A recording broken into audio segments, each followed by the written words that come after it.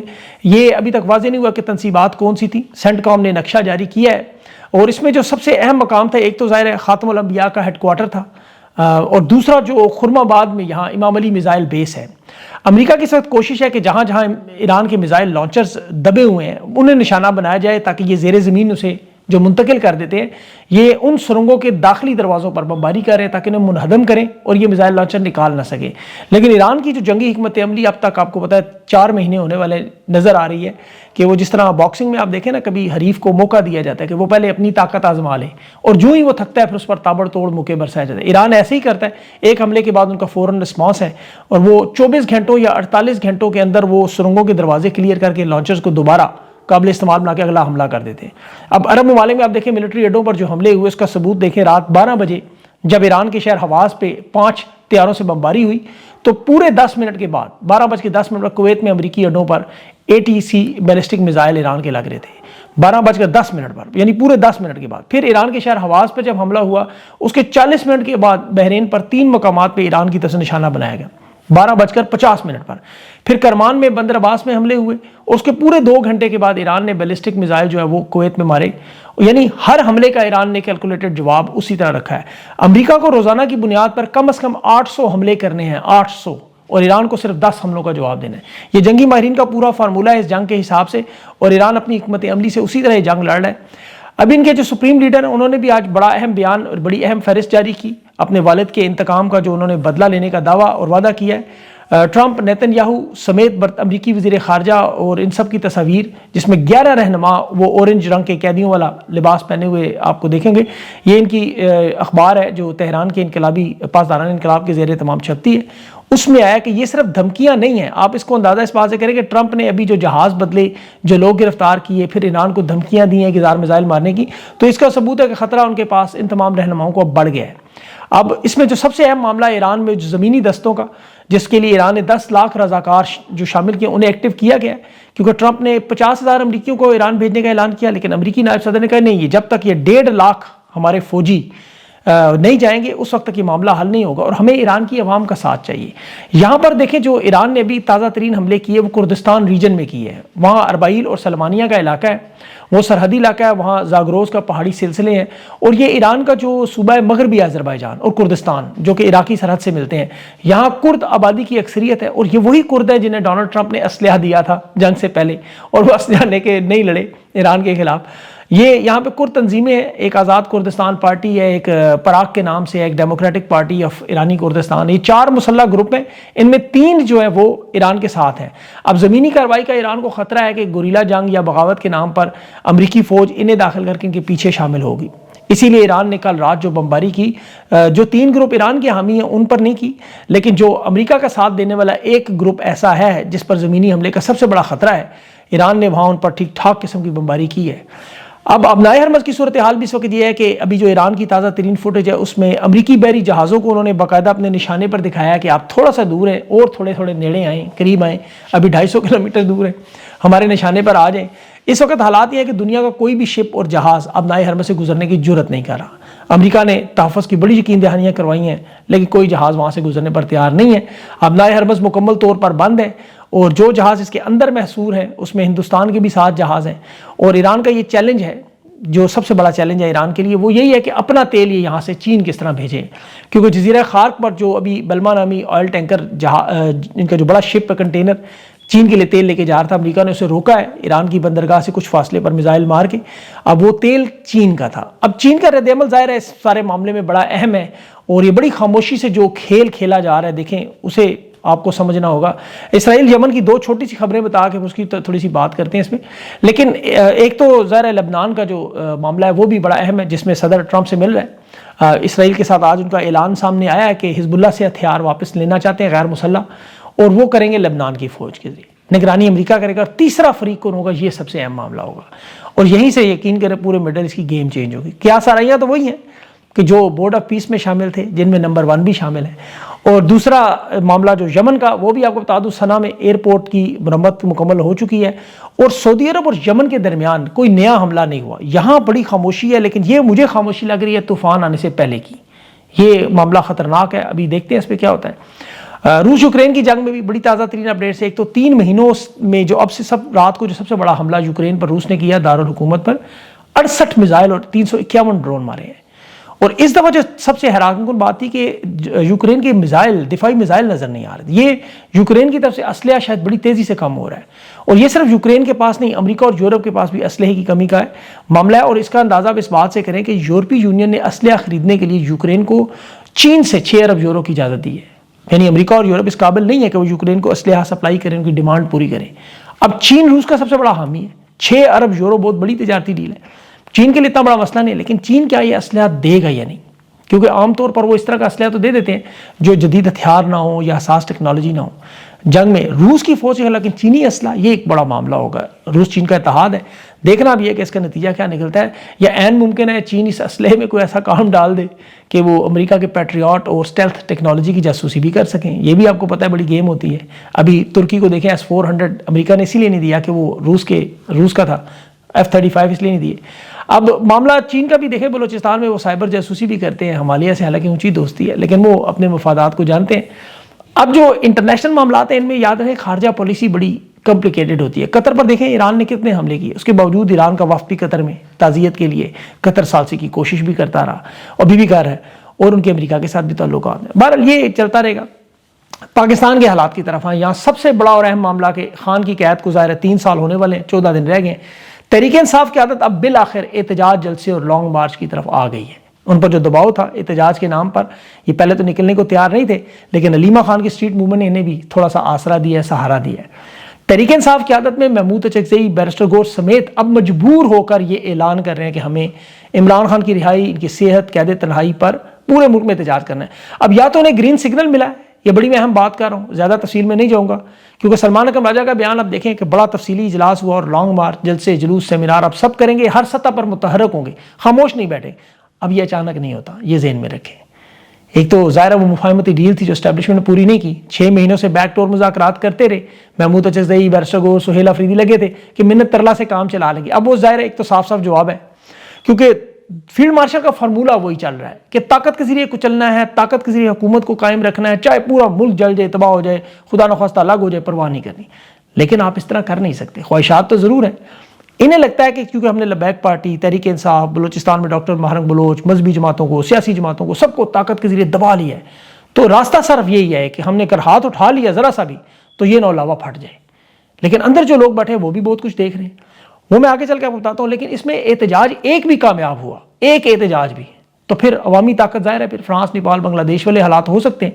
مفاہمت کو یہ ماننے پر تیار نہیں ہے کیونکہ ان کے اوپر دباؤ نہیں ہے. اب یہاں پاکستان کی عوام ظاہر ہے ان پر انحصار کرتا ہے، جیسے کشمیر کے لوگ آپ کے سامنے پرامن نکلے ہیں.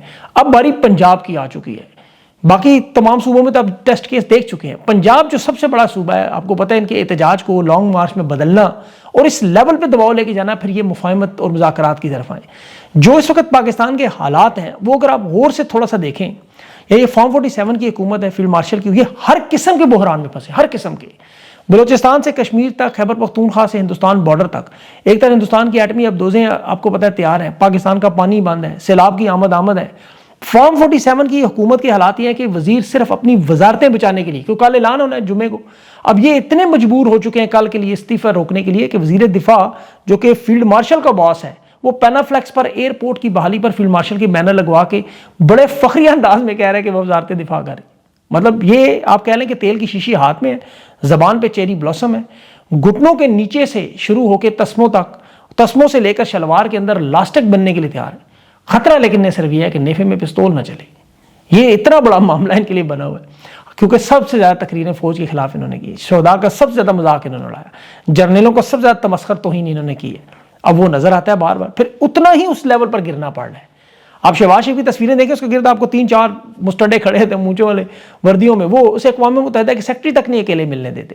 تو اب حالات ایک طرف تو حکومت کے لیے ہیں، لیکن جو اس وقت پاکستانیوں کے حالات ہیں اگر اس کو آپ غور سے دیکھیں تو ہم تاریخ کے بدترین بحران کا سامنا کر رہے ہیں، سیاسی، سماجی، سیکیورٹی، تمام شعبوں میں.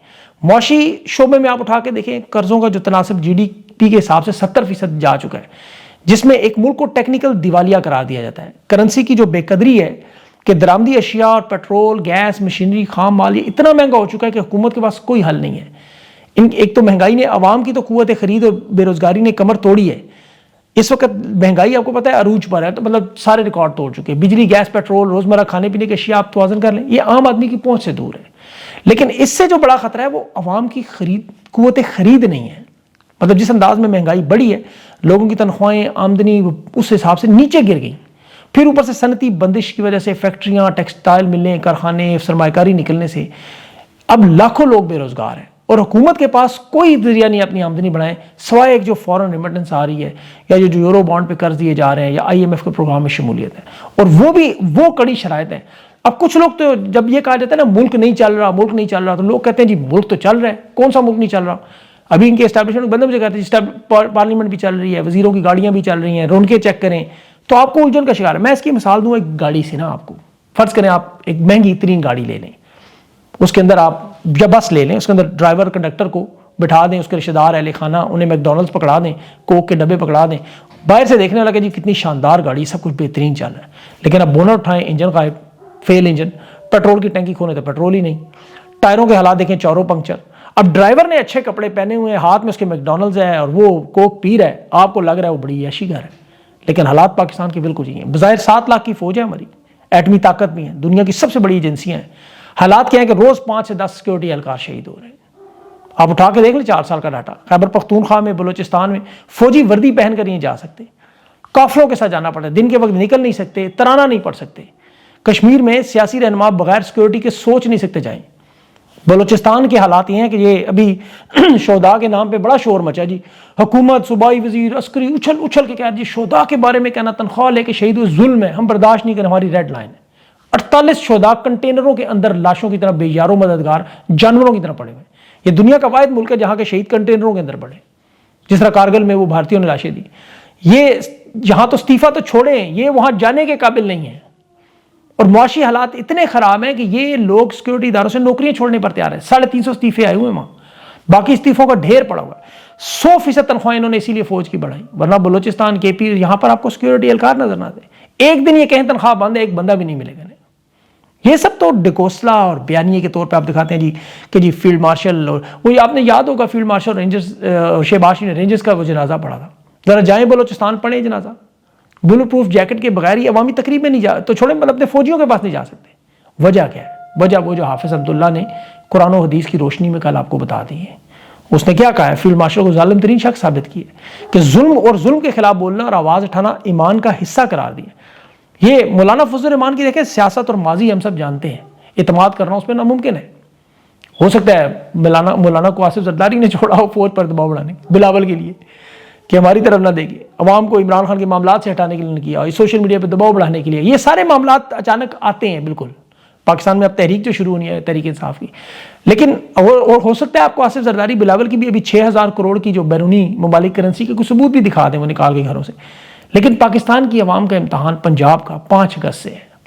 آپ کے پاس یہ 19 دن ہے، اب عوامی طاقت کا مظاہرہ کریں۔ 25 کروڑ میں 1% لوگ، صرف 25 لاکھ بنتے ہیں، 1% لوگ اپنی 2 وقت کی روٹی کا برداشت کر لیں، بھوک۔ کشمیر کے لوگ نہیں تو پرامن سڑکوں پر ہیں، سارے آپ کے مسائل حل ہو جائیں گے، عمران خان کی رہائی بھی ہو جائے گی، مذاکرات بھی ہوں گے ان ظالموں سے، اور آپ کی جان بھی چھوٹے گی۔ تو یہ طاقت تو آپ کی، یہ فیصلہ آپ کا اصل میں، باقی ساری چیزیں تو ثانوی ہیں۔ اپنا خیال رکھیں، مجھے اجازت دیں، اگلے ویڈیو تک کے لیے اللہ حافظ۔